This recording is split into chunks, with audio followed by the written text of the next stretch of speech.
We hit that button there. Welcome to News with a View, a Fat Cat production. Today is May 7th, 2025, and this is episode 60. Dun, dun, dun, dun. Yeah, I took a week off, went to Disney. I know. But it was to take care of two things. One, go to Disney. The second one was to look at a repair shop to fix my 2011 Kia, which has 210,000 miles on it, now is suffering badly. So I'd like to shop. And if I can't fix the car, which I'm going to attempt to do, then I would put it all back together and have it running and drag it to Florida, drop it off at that shop. 8 days later, go back, pick it up. So that's the big news here, folks. Today's episode is just really going to be commentary on big events going on in the news, and there are big events, of course, going on today. And let me just switch to my favorite camera. Not that way. I keep doing that. I rearranged the buttons, and I just can't remember. Okay. Today, we're all wondering what the big news President Trump is going to make on Friday involving, the Middle East. We know that according to President Trump, not President Biden. I am still so tired. Big news from President Trump on Friday. He plans a earth-shattering announcement. All right. Yeah, I two of my gold coins and get two free because ain't nothing coming from China and you gotta have stocking stuffers. Well, who knows? I don't know what that announcement could be. It could be anything, and he said it wasn't trade. It wasn't trade related. So the only thing I can think of, there are a couple of things, is a Middle East peace deal, which really wouldn't be earth-shattering, or a permanent ceasefire and a peace treaty in the Ukraine with Russia, which would be a very good thing for everyone involved.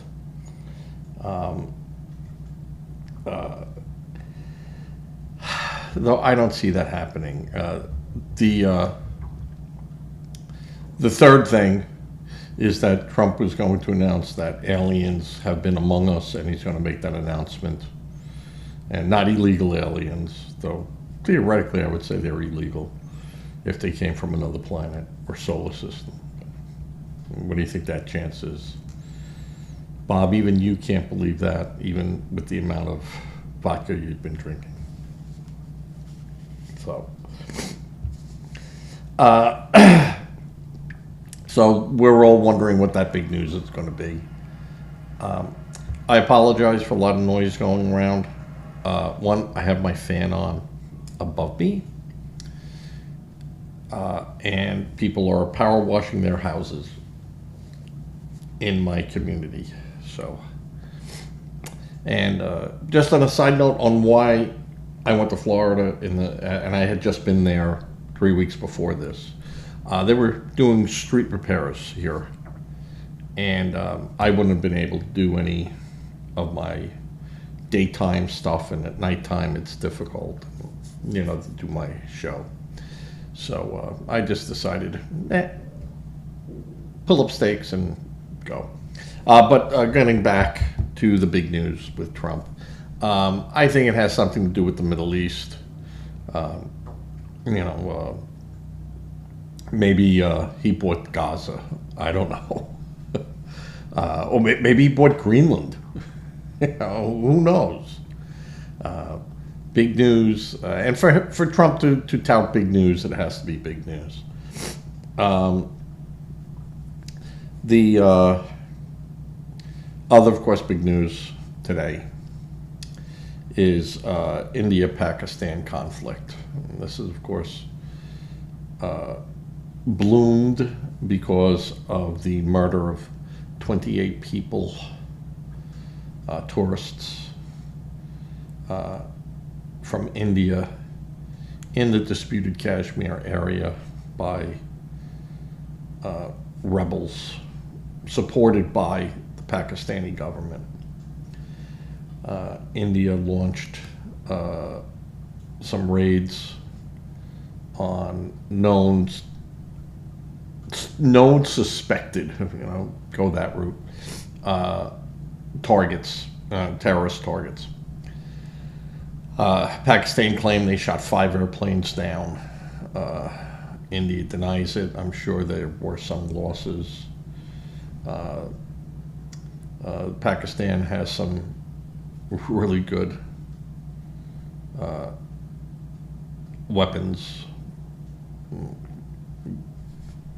I don't know their capability, because a lot of these are now so, push and forget. They just do their own thing. They're programmed, and they'll find the target, acquire the target, shoot down the target, and talk to the other missiles on the way to go. Hey, I shot this guy. Go take care of that guy. So the SA-400 missile systems that they have, bought from the Soviet Union, from Russia,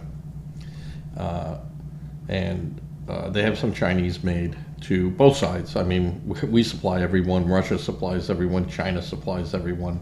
India has their own weapons manufacturers, which are very, very good. I'm very impressed with the Indian technology. So that's the big news. How far that's going to escalate. It looks like that India is already trying to de-escalate the situation.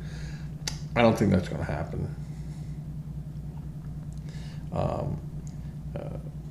The Indians and Pakistanis just look for reasons to fight with one another. It's such a dysfunctional place. Thanks to our good friends from England who created that mess. And as a matter of fact, created the whole problem in the Middle East. And with the help of Belgium, Germany, and Great Britain, screwed up Africa. So, America's always the one, it's America's fault. No, sorry. Let's go back to the original problem. Great Britain. But these people have had their freedoms and had their everything, and they just can't get their act together. No. And that's where you have to worry about this. I mean, as civilized as India wants to be, and how enlightened Pakistan says they are. I mean, these are like two rabid dogs just going at it. Of course, Hindu on one side, Muslims on the other side. You mix religion into it, you got to fight. You got a good fight. So that's what's going on over there. Where that's going to end, we'll know in about 3 or 4 days. If it escalates up higher, it will get nasty. I don't think it will get catastrophic nasty. But, you know, Pakistan is going to be told by China, with the United States looking over its shoulder, to calm down. And we'll be talking to India, and there's going to be no talking to India. Just like there was no talking to us on 9/11. I wouldn't say this was their 9/11, but it's close. Just like October 7th to Israel. You know? I think the bad guys, and it depends on what side of the fence you're on if you're a bad guy, when you do something like what was done, and you don't have the ability to sustain the fight, and you run and hide and try to blend back in, and there's a government behind you going, yeah, blend back in, just, you know, this will pass. And the other government goes, no, it's not going to pass. I'm going to tell you how this is going to end. It's going to start here and will end at that border over there. And that's where it ends. And I think a lot of these countries that are supporting terrorism, and, you know, again, using the word terrorists, Americans, during the colonial period, we were terrorists against England. We were insurgents. We were traitors to the crown. The term terrorist, enemy, and victor is always left to the people who win, who get to write the narrative on history. So, be careful. All right. CNN did an interview the other day with a Mexican drug cartel. And a lot of people in the news are saying that CNN really threw softball questions to the head of the cartel and treated them very nicely. And the cartel was able to give their explanation on why they sell drugs to America. It's because people buy them. If we didn't have a market, we wouldn't be doing this. So CNN didn't question it any further. Then we asked a question and got an answer.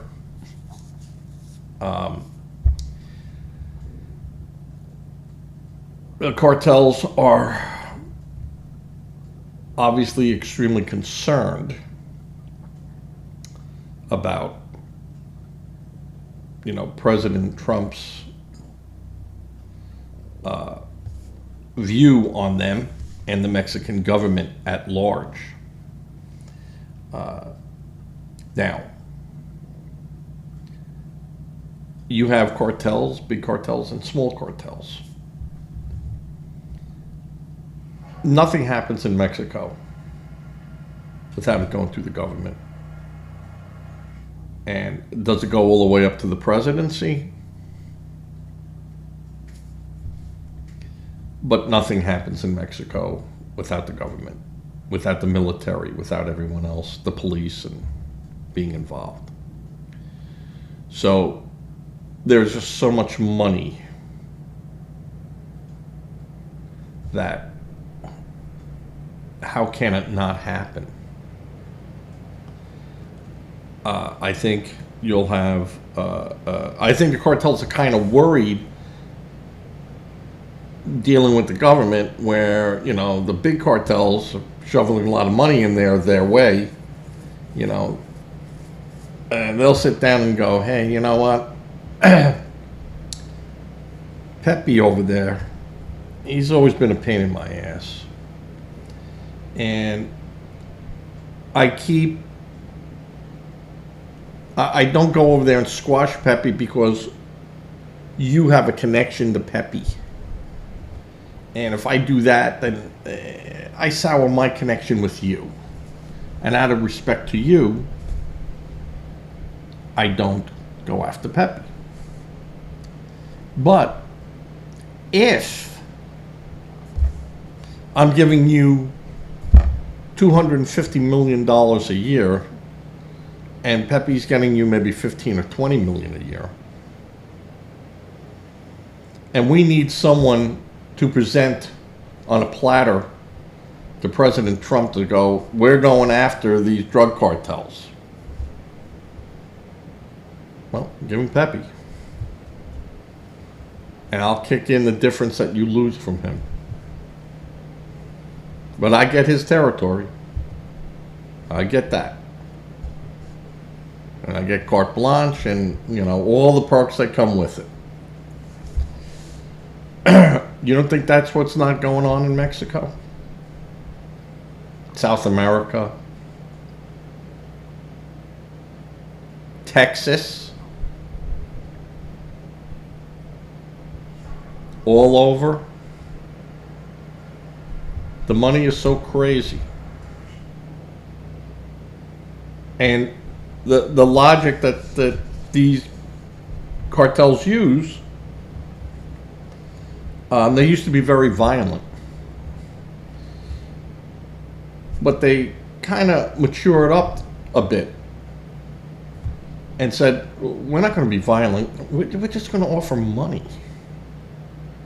And see, if you don't take it and you think you're going to run and stop me or something, yeah, that's going to end up very badly for you. And you know what?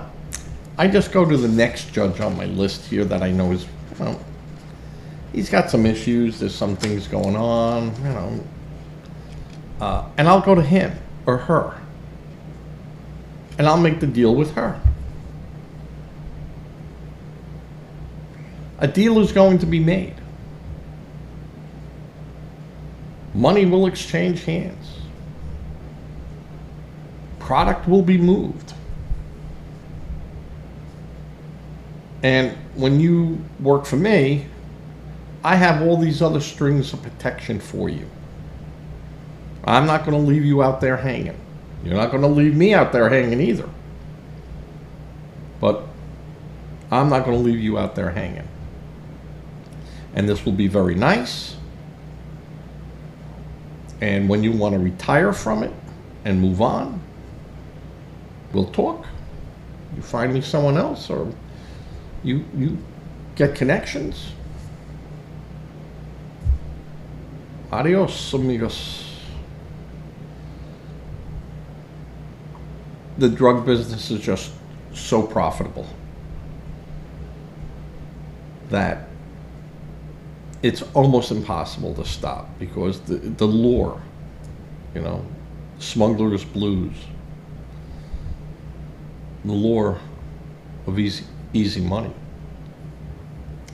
So you're going to have these big drug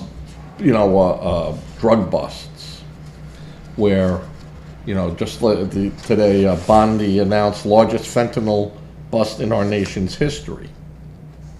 11.5 kilos, about 3 million pills. Someone had to give them up. Someone had to give them up. And if you don't think it's a bigger drug cartel going, well, I want you to chase that bait fish over there. Don't come after the whale. Go after the marlin over there, but not the whale. This is all this is. Dog and pony show. Because if we were really serious about it, honestly, we'd go after our homegrown gangs and take them on and shoot them up and seize their money and seize their people. And believe me, you'd stop this within a matter of weeks. This isn't just external. This isn't gang members from Mexico and South America and Central America. These are, your homegrown gangs that are running a lot of this stuff and getting a piece of the action. So when you see a big, Trump going after fentanyl, and then they see a big bust like this, someone was set up. This didn't happen from great detective work. Someone gave him up. But it wasn't for free. So the other thing that I touch upon to give you people some thought, a newly released Biden memo, 2021, let the feds target Americans for non-criminal behavior. I want you to think about that a minute. Biden told the Department of Justice to go out and arrest people for non-criminal behavior. They did not have to commit a crime. And when people started complaining, hey, they're arresting people from PTA meetings that disagree with the school, how about the people that disagreed with COVID? And then use the idea of saying that these were xenophobic disinformation. So we could arrest you for that.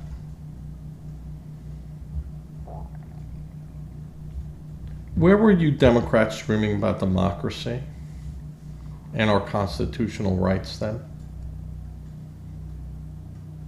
Where were you? I'll tell you where you were. You were behind Joe Biden telling him, yeah, and go after that group, and that group doesn't like you.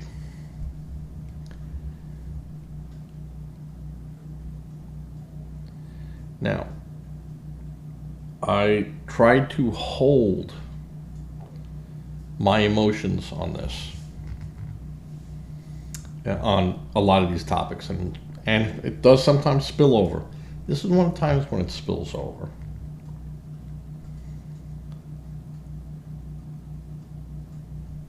We can't go after the president,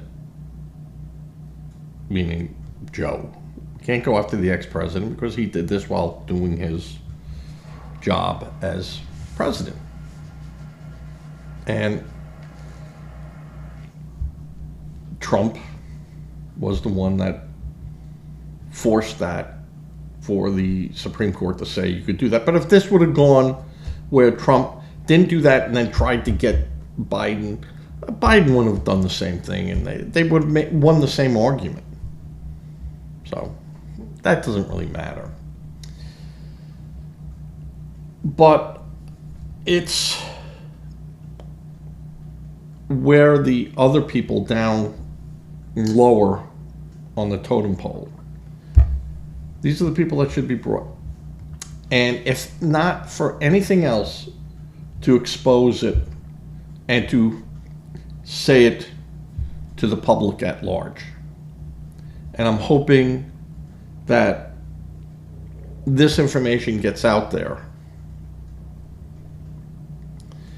and people get called on the carpet for it and have to explain it, where it then becomes a matter of record. But it's these type of things where I think the GOP should be jumping all over it.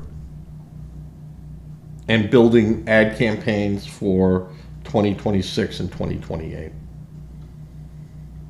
That all this talk about the democracy, the hit on democracy, everything the Democrats have done, from Biden saying go after non-criminals, people that have a difference of opinions, people who are saying the jab is bad, people that are saying the government is bad, that there's a deep state. You go after these people. I want that exposed. And I want these people to be pointed to. Your Schiffs, your Schumers, your Pelosi's, your Waters, your Greens, all of them. I want them all pointed out. And honestly disgraced.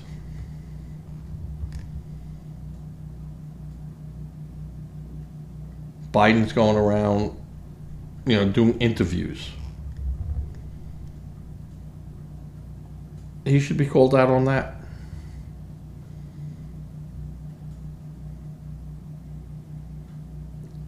These are just the simple things. And it was the Democrats who were the biggest threat to democracy.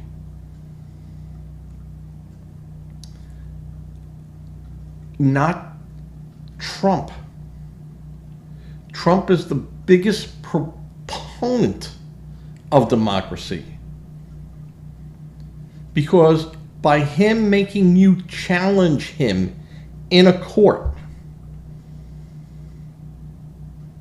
is democracy in action.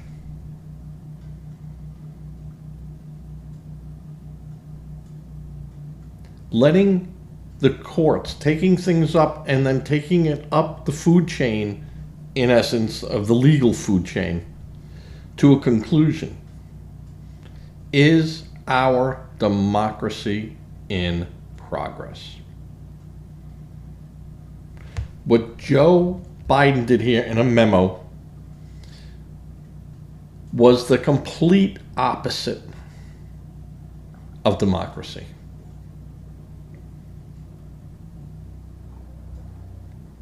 There is your oligarchs right there, folks. Not the Republicans, not the 1%ers, your Joe Bidens.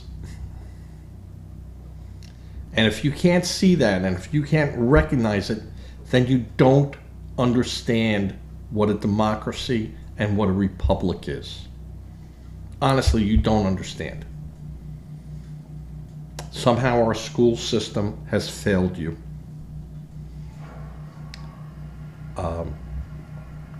We are a republic, a democratic republic.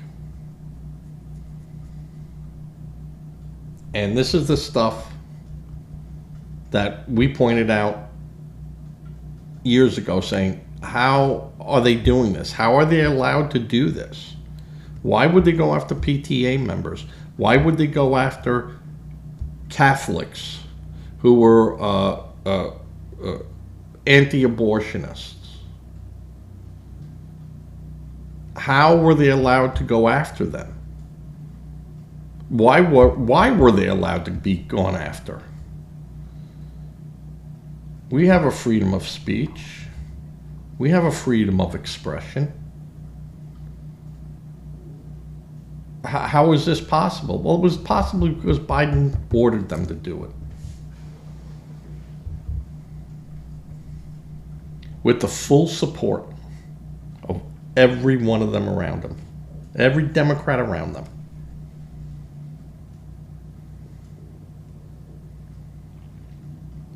And you see how they treat one another. Look what they're doing to Fetterman.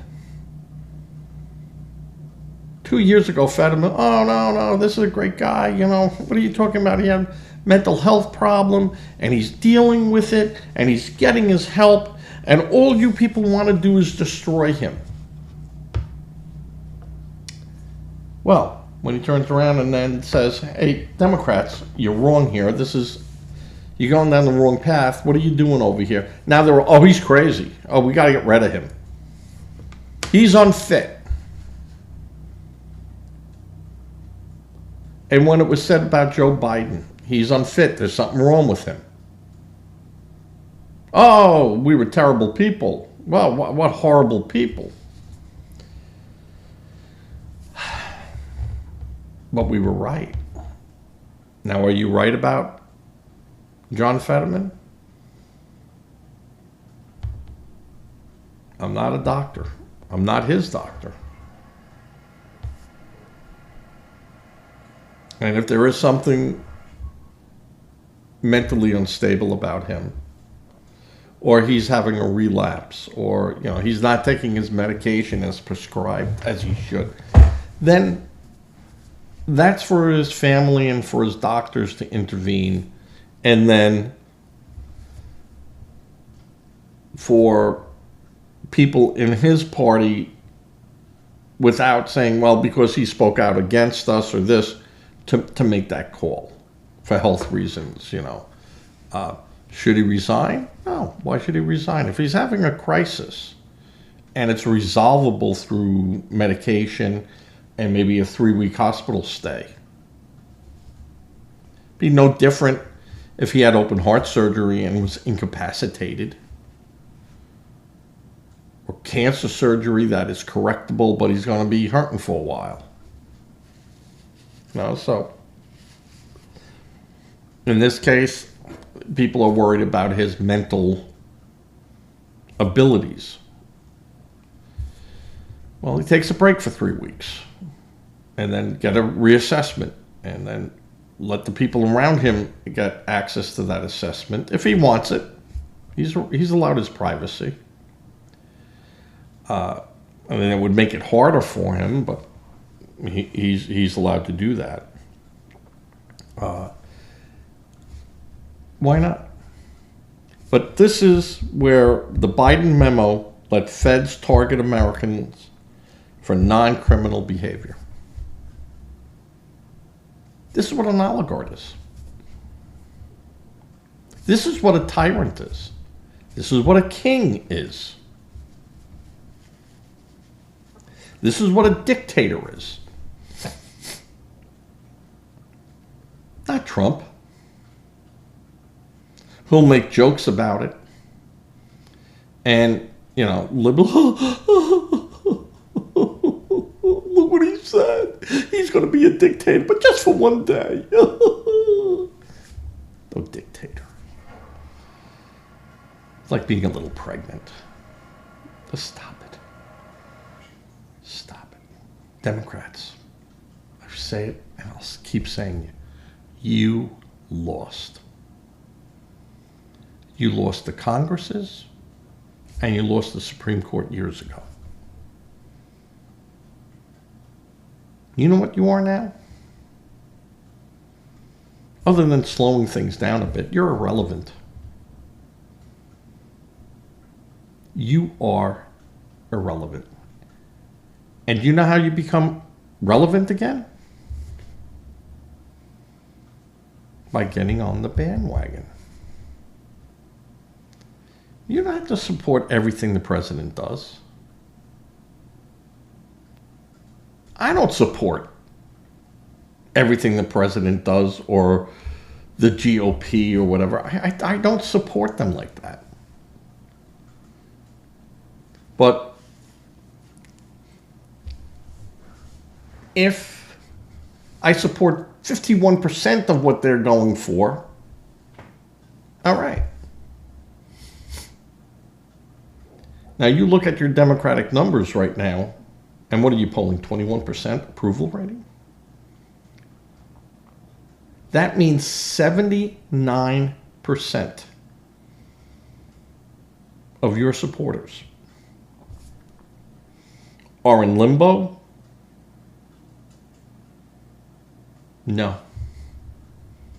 They will drift to one side or the other. They might stay floating around a little bit, but then when they have to make a decision, they're going to go somewhere else. And you could count on 15% of that going to the GOP.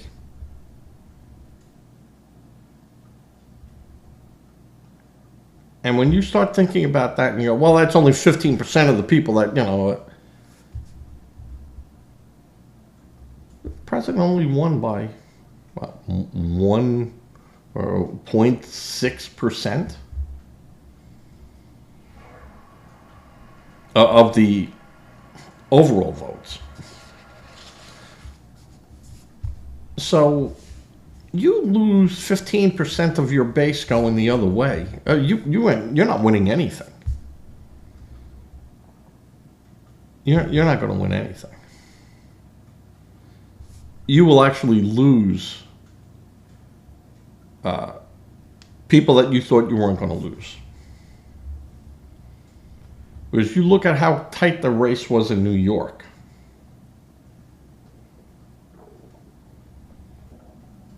If you had 15% of the Democrats voting for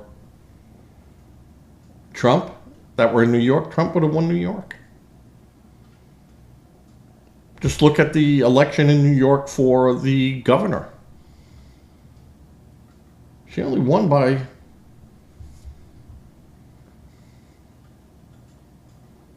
5 points.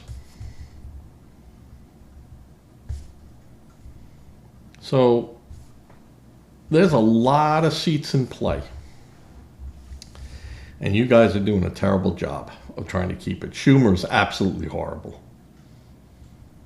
And I know he's trying to not say anything. And any of the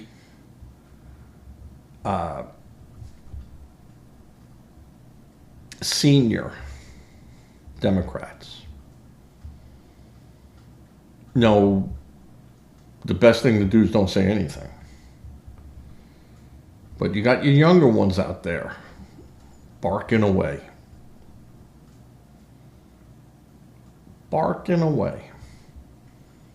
And that's what everyone's going to remember. Your Jasmine Crockett.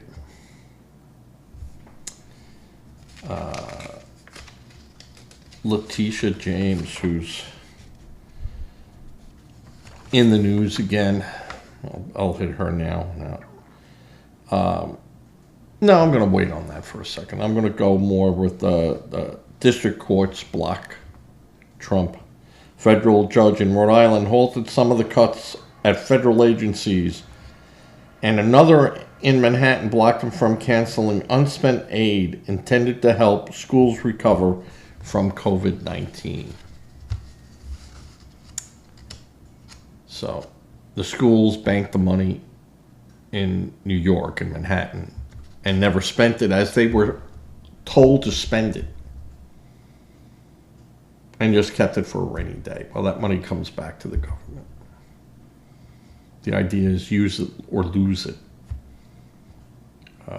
But see, again, all this with the COVID money and all this, that was never going to be an issue with Biden. Biden would have been like, I'll give you more. And you could use it for whatever you want. You don't have to spend it. You could bank it. And if there's a campaign or you want to do something with LGBTQ, and then you don't have to come to us for it, and we don't have to say anything more about it. Our fingerprints won't be on it. But you can just use that money.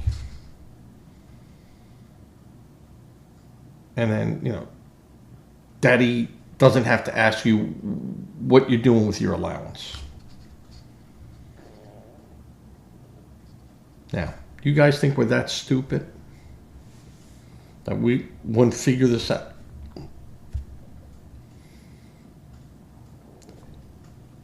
The corruption that is taking place in America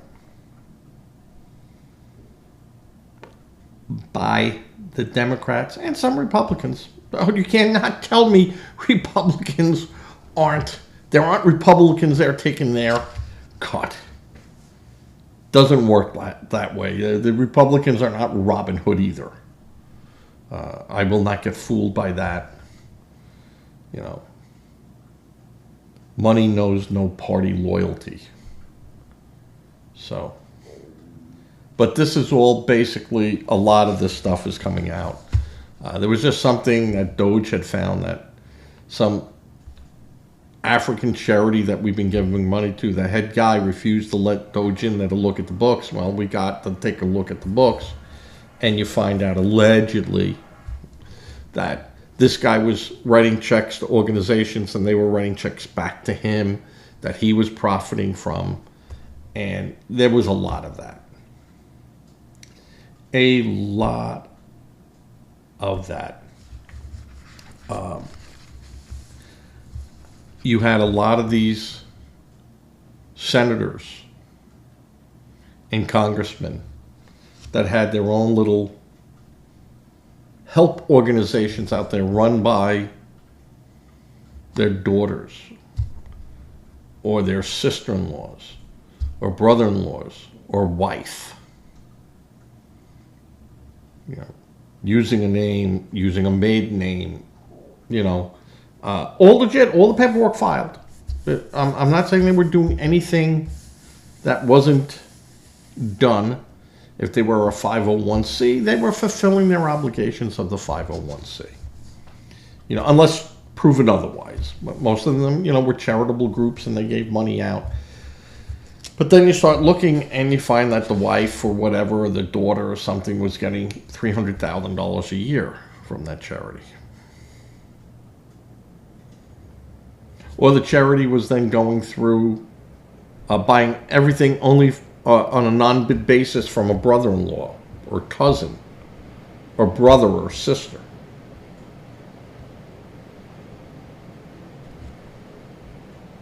Now, did they violate anything? I don't know, because you'd have to see what their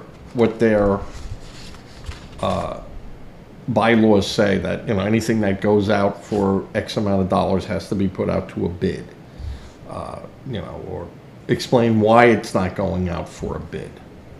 You might have a situation where there's only one manufacturer, there's no bidding, you know, there's only one person that does that, or one company that produces that. There's no bidding. But that has to be explained. And just like I had my my wife as the manager of a credit union, and she was paid, and you bet every month at every board meeting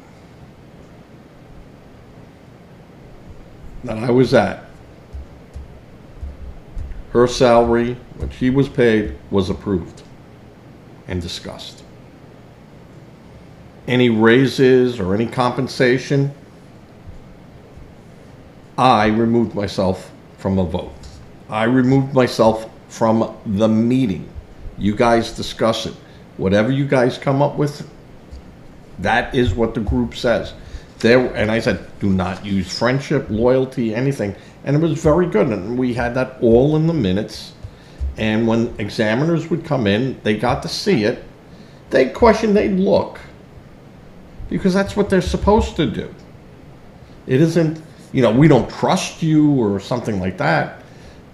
No, that's what their job is. They are examiners. They look for things. And so you learn what to do. You also learn where they don't look. That's a key factor. And I've said that at one of the like second or third meetings with examiners. I go, I got all the bills over here, like the phone bill and the electric and, you know, boom, boom, and, you know, the meter number and telephone numbers, and don't you want to look at that? No. We assume that when you do your board meeting that you discuss that. And I go, yeah, we do. But how do you know I'm not slipping in my phone bill in there? Or that third line really isn't there, it's to my house. well, my electric bill isn't being paid through here. Or one of the employees or whatever. And they go, no, that's your job to do that. That is your part of your due diligence on having to do that. And, they look and they go, well, do you want me to look there? And I go, well, no, I just assumed, and that's why I got 19 stacks of papers in here, that you're going to ask me those questions and I can then give it to you. He goes, no. But he goes, if I ask you for them, you have to produce them. Well, okay.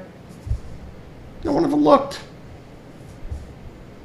Now, I had examiners come in there and examine us. And I mean, we were a credit union. We weren't big. We were tiny little credit union. But it was a good place for new examiners to kind of cut their teeth on. And they would bring in trainees. And sometimes these trainees come in very overzealous. And I had a couple of them where, hey, calm down there, partner. And I had one going off topic, but I had one guy come after me because I didn't know the Bank Secrecy Act, for a particular situation. And he kept going. He goes, I'm going to have to write you up here.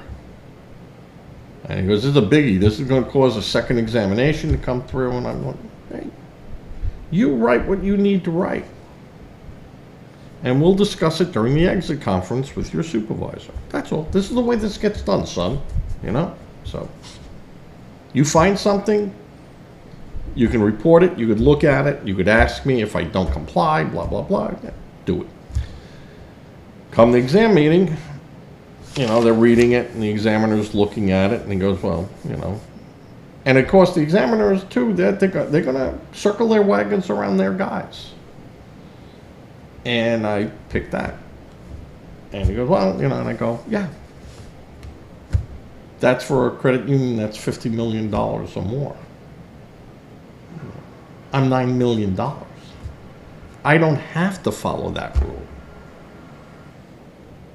That's why it's not being done.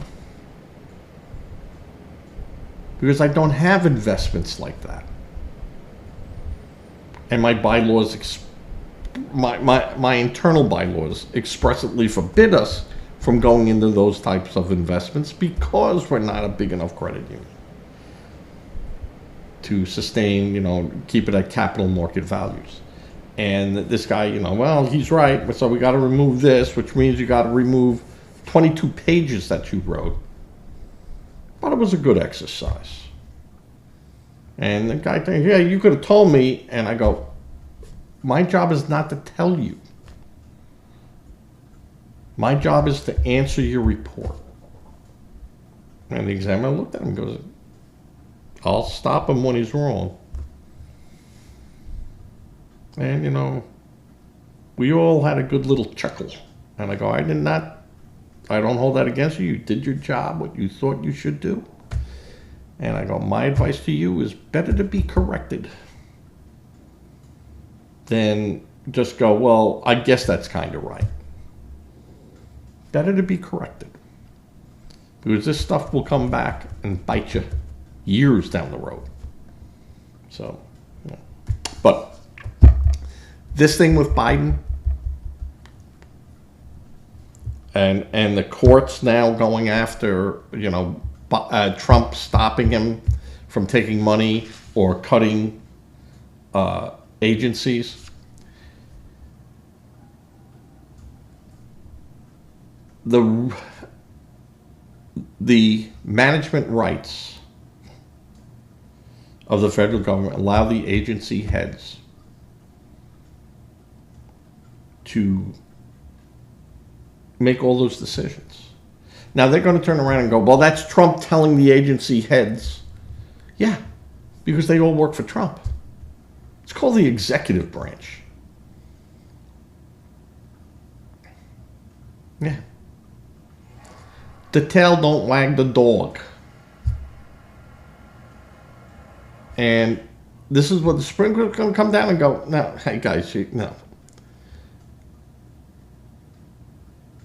if there was no head of a department because that person quit, removed, blah, blah, blah, blah, blah, blah, Trump can assume that position. He shouldn't, but he can as top dog. See, the executive branch with the president is as close to a king as you can get for us. When Trump writes an executive order, that is considered law in the executive branch, not so much the other branches. But in the executive side, yeah, that's law, baby. And as long as it was not unconstitutional, meaning like, well, I'm going to write this in the executive branch so we could have slaves. Well, no, you can't do that because it conflicts with the Constitution, which is the ultimate law of the land. Now, president could say, I can do this under the Constitution because it allows it, and people are allowed to challenge it. But these district judges, it should automatically be kicked up to federal, right up the scale. The district judges shouldn't have that type of power to impede the executive branch. And I think that's what's going to end up happening, and people are going to be upset. But what Trump is actually doing here is he is defining the limits of executive power. It was always there, just that no one wanted to use it like that. Now Trump is, saying, well, you're forcing me to do that because Congress won't do their job, and you people don't do your job, and you're not doing your job. So you force me to do that, and then you challenge me, then I'm going to get that right.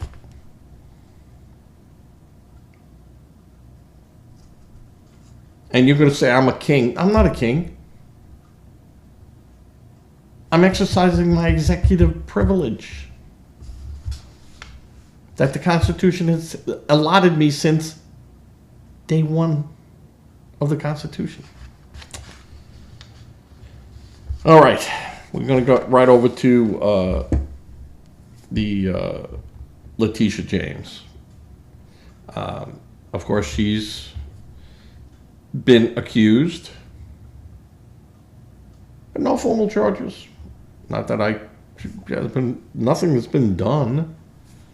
It just said they pointed that out and they're going, it's not right. So, and I don't like the idea of the press going, facing massive fraud cases, fraud case. It's not a massive fraud case that we know of, that the government has come out and said, hey, out of the 20 pages she submitted for this loan, we found false information on every page. Then I'll go, all right, well, that could be a problem. But if she's being accused of, she had $98,000 in the bank and she wrote on there $100,000. She rounded up. Would she got in trouble if she took that $98,000 and rounded it down to 90?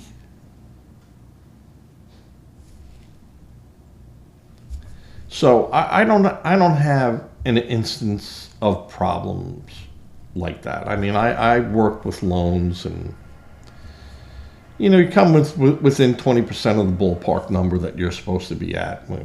We can start talking and then tweaking things up. Where she said it was going to be her primary residency. Now that's a biggie. And that's a biggie for a lot of reasons. If I'm going to give you money for a home and you're not going to live there, then you need a special type renter's insurance. You need a special policy to protect me, that I don't lose that property. So if you have just a standard $100,000 liability policy, someone trips on your curb. Well, if you're not there to take care of that curb and make corrective actions, or say, hey, I saw that, I had a guy coming a week from tomorrow, and the guy tripped, and I put a little cone out there or did something, you're somewhat protected. But if you're not living there to see it, and now I have a $500,000 lawsuit and they seize the property, well, I'm out that money. So I want you to have a $500,000 liability policy because you don't live there. And that policy is going to make you inspect it or have someone come in and inspect it. It's going to cost you money. And that policy is going to be, twice the amount that it would be. I want to make sure that you have fire alarms. I want to make sure.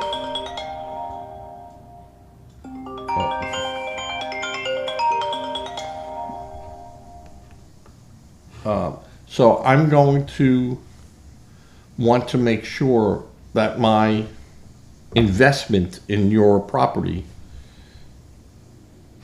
is correct as per your statements that you're making on your loan application. Also, if you're using that as a rental, if you're going to rent it out,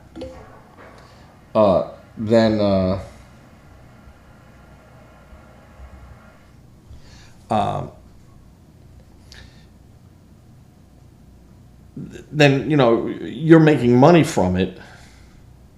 I'm going to charge you a different interest rate. You don't get the owner occupied rate. You get something else. So that has to be looked into. Plus, we have to have caveats in there then that you must go through an agency. These people that you rent to must be vetted. That house is being used as a crack house or drug producing house. Who's going to pay to have it, remedied? So there's lots of reasons why that's a very important clause. And if you lie on that, as a lender, we get a little upset. As a matter of fact, we have a right to call that loan. So now, do people do it? All the time. All the time. Because you could put in there, yes, I plan on living in the house. I can't live in there until I get the house, and we got to paint it and do some other stuff. So it'll be, 6 months before we move in. But that is going to be my legal residency. I'm going to change my address to that, even though I'm living in New York. And you can do that. Or,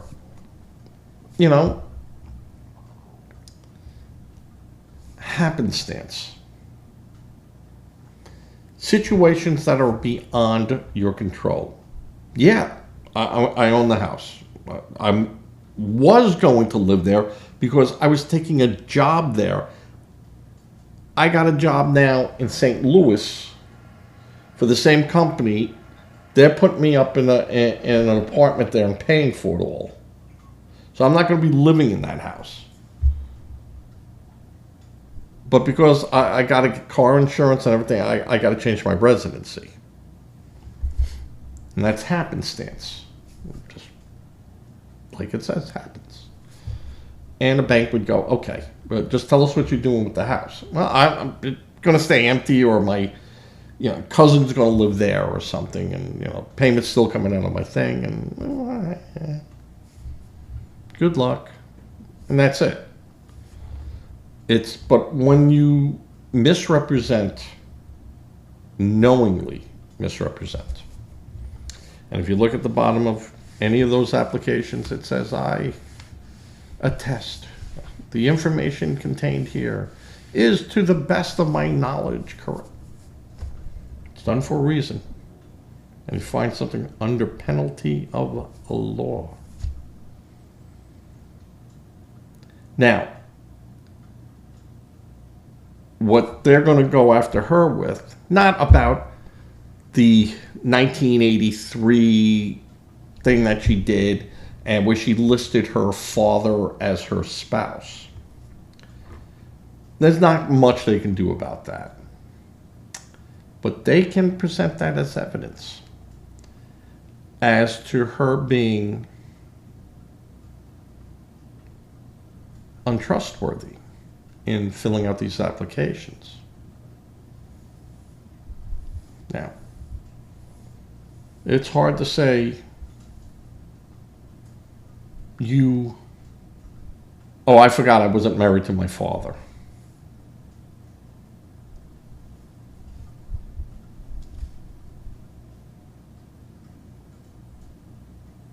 It's hard to say that.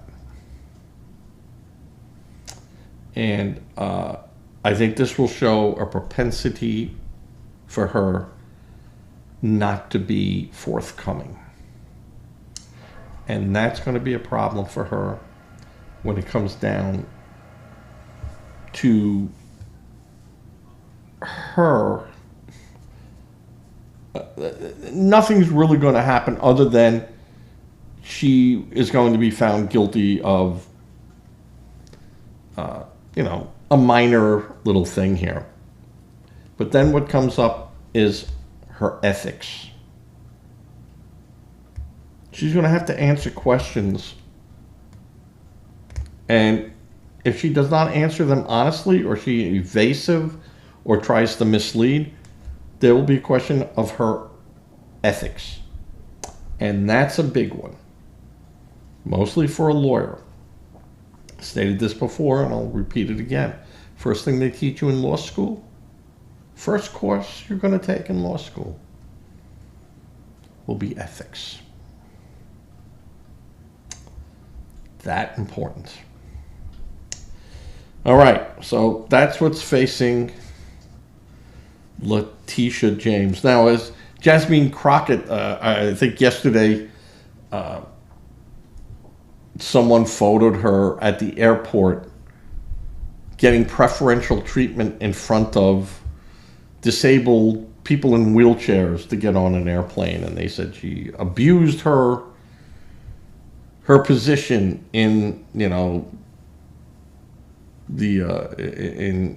in her Congress.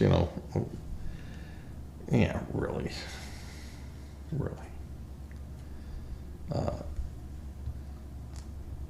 She's allowed a police escort around. I don't know if she gets it automatically or she requests it. Don't know. Getting on first, mostly if she's in first class. And people go, she's flying on the dime of the tax. Hey, you know what? Everyone does it. I don't want to hear that. That's called normal business practice. So, you want a flight coach? My hat's off to you for saving the taxpayer money. But under their rules, they can fly first class. And you know what? If I was there, I'd fly first class too. Why not? It's there. It's the perk of the job. So I when people say, "Oh, she shouldn't," all right, stop. If she's buying $90 steaks, taking one bite out of it, and then throwing it in the garbage, and they see her doing this on a continual basis, or she goes, unless she said that steak was terrible, and I wasn't going to argue with the owner of this place, I was just going to take the bite. We pay the money, and out the door I go. All right, that's asked and answered. But if I go, hey, you went to 6 steakhouses and you did the same thing every time, maybe you shouldn't be eating steak. Maybe it's not the steak's problem. Maybe it's your problem. But I digress. So they have Miss Crockett saying that she's abusing her authority. No. No. But what it should come to her as a come to Jesus moment is that there's eyes upon you. You have no idea those eyes are upon you. And you have made yourself an easy target for ridicule. Is that fair? Is it the right thing to do? I'd say no. No. She wasn't doing anything unethical. You know,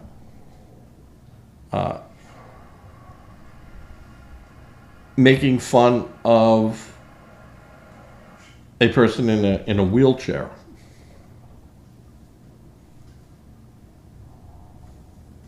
You know, I would bring that stuff up and go, is this the person you want representing you? No, she didn't say, hey, I'd like to push him down a hill with no brakes on. She didn't say anything like that. Or, you know, I'd love to push him in front of a car. She didn't say anything like that. She called them Hot Wheels. Childish. Controversial. Uncalled for. You know, if someone called her Mrs. Sambo,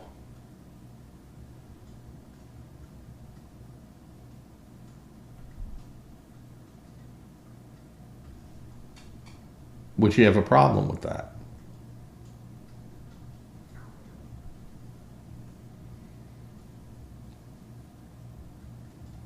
If someone called her Wheezy, would she have a problem with that?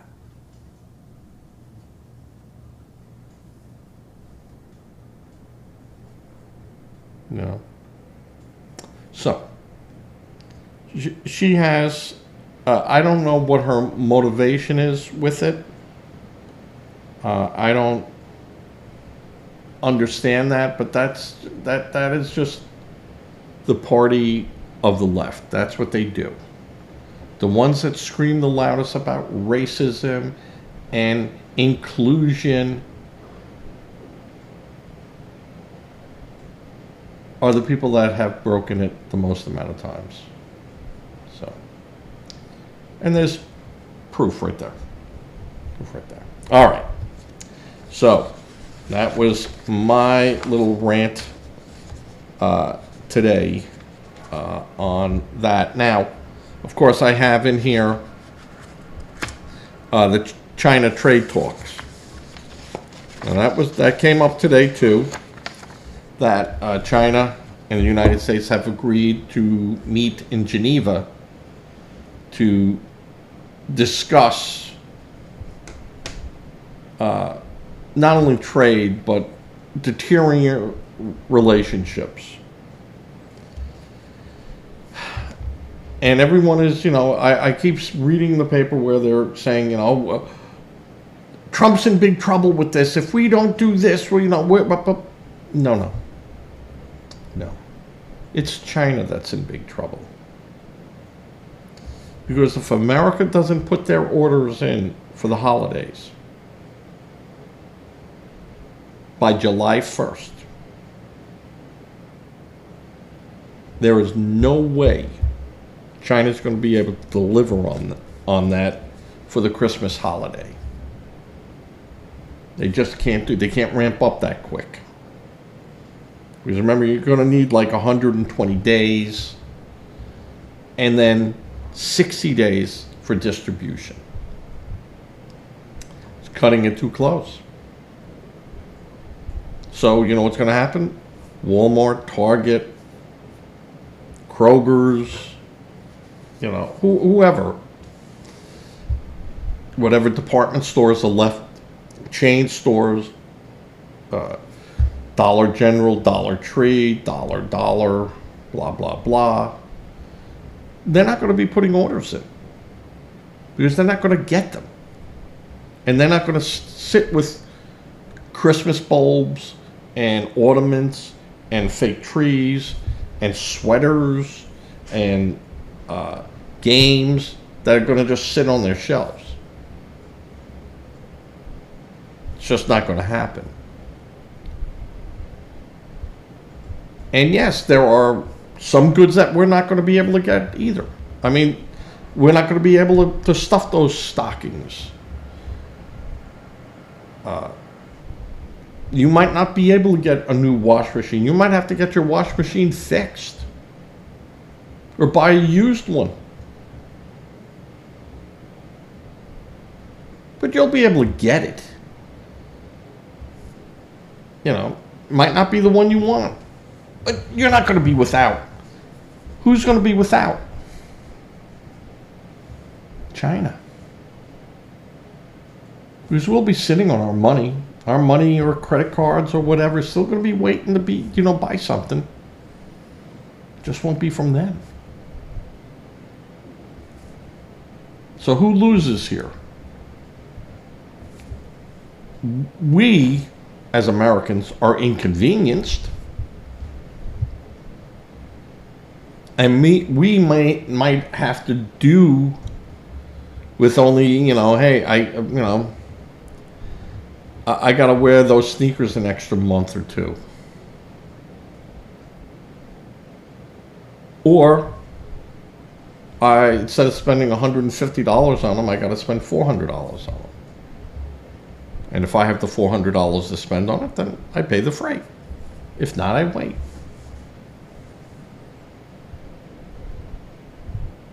And it will be inconvenienced.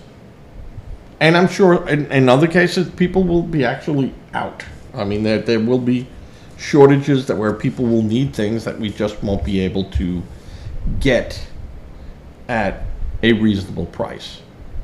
And if sellers want to put, this was the price before the tariff, this is the price after the tariff, to me that's a very bad idea to do. Because I would look at that Amazon ad and go, well, you know what? I'll either find it cheaper and go through it, and there'll be people selling it cheaper because they stocked up. Or I'll just say, you know what? I'll find a workaround. I won't buy that. And now Amazon doesn't get their sale. The people using third-party Amazon, blah, blah, won't get theirs. And they suffer. Whereas if they just put the price up there, you might go, oh, all right, that's what the price is, and I buy it and I get it. I don't think twice about it. I pass that cost on, or, whatever. And that will happen a lot, too. That will happen a lot. I hope your car doesn't break down because a lot of these parts come from China. And even your OEM GM part is made in China. Now, China's trying to get cute. They're going to ship it to Vietnam, who has a deal with us, and to try to circumvent that. But I think Trump is already one step ahead of them, saying, we're going to look at that. And if it's made in China, we want to see what you paid for it and how that got through. And if you're playing games with us, bad, bad, bad. Don't do that.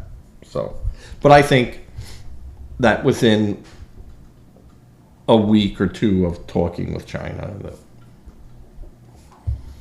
they'll come down to basics. And because China's economy is just collapsing. And their people are out of work. And it's just a matter of time before those people start protesting, and then shots happen, and then bad things happen. And that's the problem that these countries face. And I was to China, and I could tell you right now, they love capitalism. And they like having money, and they like having things. and you stop it and take it away from them, yeah, that's not going to be a good day. Not going to be a good day. And you could say, hey, we know what's best for you. Yeah, that might have worked 50 years ago. Ain't working now, pal. The freedom. They have access. So, all right, with that, I'm going to say Littia, because I got to put this up, and then I got to call my brother. I got to work on his car. Maybe today. I don't know. I'll see. But not a bad fix. Just long. And give to a charity. Give to a food bank. That's my next big thing. Give to a food bank. If you can't give charity, just go out and buy 3 extra cans of beans, corn, little sausage, Vienna sausages, so they get something. And just drop it off at a local food bank. They'll be very appreciative, and it will help people locally. Say a prayer. Always, if you can give it to a charity, give to a charity. Charity begins at home. I understand that, but make sure when you do give to a charity that it's a registered charity and you have gone to them. They have not gone to you. Don't become a victim helping a victim. And with that, I'm going to really push the right button this time and say good night. Good night, Chris, Rowan, Danielle, Paul, and Cannoli. With that, I fade to black.